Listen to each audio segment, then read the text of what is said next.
முன்னாள் அதிமுக அமைச்சரும் சட்டமன்ற உறுப்பினருமான சேவூர் ராமச்சந்திரன் வீட்டில் லஞ்ச ஒழிப்புத்துறை அதிகாரிகள் அதிரடி சோதனையில் ஈடுபட்டனர்.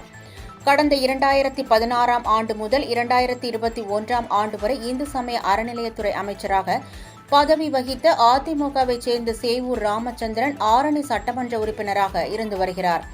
இந்த நிலையில் இன்று காலை திருவண்ணாமலை, வேலூர் ஆகிய இடங்களிலிருந்து 20க்கும் மேற்பட்ட லஞ்ச ஒழிப்புத்துறை அதிகாரிகள் சேவூர் ராமச்சந்திரன் மற்றும் அவரது மகன்கள் சந்தோஷ், விஜயகுமார் ஆகியோரது வீடுகளில் 2 மணி நேரத்திற்கும் மேலாக சோதனை நடத்தினர்.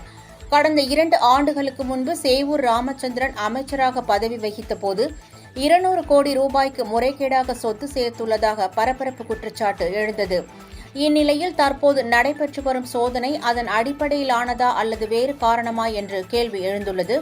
லஞ்ச ஒழிப்பு போலீசாரின் அதிரடி சோதனையால் சேவூர் கிராமத்தில் பரபரப்பு ஏற்பட்டது.